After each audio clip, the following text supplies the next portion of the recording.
Hello নমস্কার everyone, সবাই কেমন আছেন? আশা করি সবাই ভালো আছেন। আজকে চলে এসেছি মজাদার একটা রেসিপি নিয়ে, সেটা হচ্ছে সিঙ্গারা। মুচমুচে মজাদার সিঙ্গারা তৈরি করা আর সেটা খাওয়া, তাও যদি হয় কলিজার সিঙ্গারা, তাহলে তো কোনো কথাই নেই। চলুন তাহলে আজকে শুরু করা যাক রেসিপিটা। প্রথমে একটা পাত্রে 2 কাপ পরিমাণ ময়দা নিয়ে নিয়েছি। তারপর এটার মধ্যে হাফ চামচ পরিমাণ লবণ অ্যাড করে দিচ্ছি। লবণের সাথে সাথে এরপর 1 চামচ ঘি অ্যাড করে দিচ্ছি। এখানে ঘি আমরা দিয়েছি যাতে ডোটা একটু শক্ত হয়। আপনারা চাইলে ঘিটা স্কিপ করে তেল দিয়েও করতে পারেন। এরপর এটার মধ্যে হাফ কাপ পরিমাণ তেল অ্যাড করে দিচ্ছি। এরপর ভালো করে সেটাকে মেখে নিচ্ছি। এরপর সেটা ভালো করে জল দিয়ে মেখে আলাদা করে রেখে দিতে হবে। এখন ভেতরে পুর করার জন্য কড়াইতে তেল গরম করে 2 চামচ পরিমাণ পেঁয়াজ বাটা, 1 চামচ পরিমাণ রসুন বাটা, 1 চামচ পরিমাণ শুকনো ঝাল বাটা দিয়ে ভালো করে সেটা মিক্স করে কষিয়ে নেব।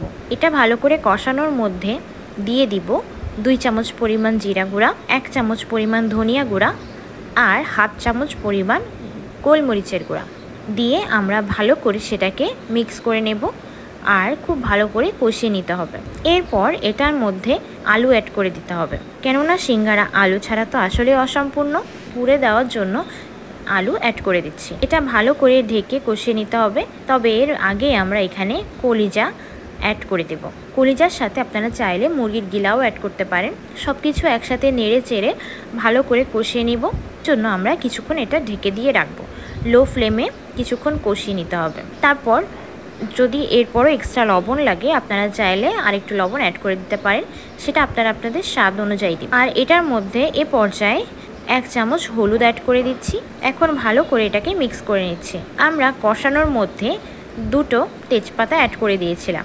এরপর ঢাকনা তুলে ভালো করে কষানো হলে এটার মধ্যে জল অ্যাড করে দেব। এটা যখন ভুনা ভুনা হয়ে আসবে তখন এটার মধ্যে কিছু ধনেপাতা আর কাঁচা ঝাল অ্যাড করে দিচ্ছে। কিন্তু দেখতে যেমন ডেলিশিয়াস, খেতে কিন্তু ততটাই সুন্দর। এখন এটা অল্প নেড়ে চেড়ে গরম মশলা দিয়ে তুলে ফেলবো। এখন সিঙ্গারা তৈরি করার পালা। প্রথমে ডোটার উপরে একটু কালো জিরা ছিটিয়ে নিয়ে আর একটু মথে নিয়ে এটা বড় করে বেলে মাঝখান থেকে 2টা ভাগ করে দেব। তারপর একটার উপর একটু জল দিয়ে এক সাইডে একটু জল দিয়ে এটাকে ভালো করে ভাঁজ করে নেব। ভাঁজ করে নিয়ে সেটার মধ্যে পুরটা অ্যাড করে দেব। পুর অ্যাড করার পর উপরের সাইডটা যেটা আছে সেটাতে একটু জল লাগিয়ে নিব। জলটা আমরা এজন্যই দেব যাতে করে এটা ভাজি করার সময় খুলে না যায়। ভালো করে চেপে চেপে বন্ধ করে দিই। এরকমভাবে সবগুলো তৈরি করে নিচ্ছি। সিঙ্গারা তৈরির সময় প্রতিটা কর্নারে কিন্তু জল দেওয়া যাবে, তাহলে সেটা জল বাইরে চলে এসে তেলের মধ্যে যেয়ে ফুটে যেতে পারে বা ভাজিও ভালো করে নাও হতে পারে।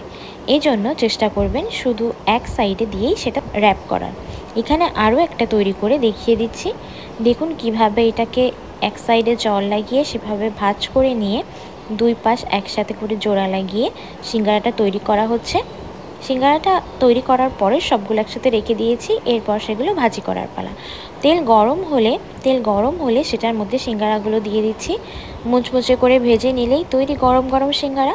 আর কলিজা সিঙ্গারা খেতে কিন্তু খুবই মজা। আপনারা বাসায় ট্রাই করলে জানাবেন কেমন লাগছে আর নিশ্চয়ই শেয়ার করবেন আপনার প্রিয় মানুষের কাছে। সবাই ভালো থাকবেন, সুস্থ থাকবেন। আজকে এ পর্যন্তই, দেখা হবে পরের ভিডিওতে। Thank you.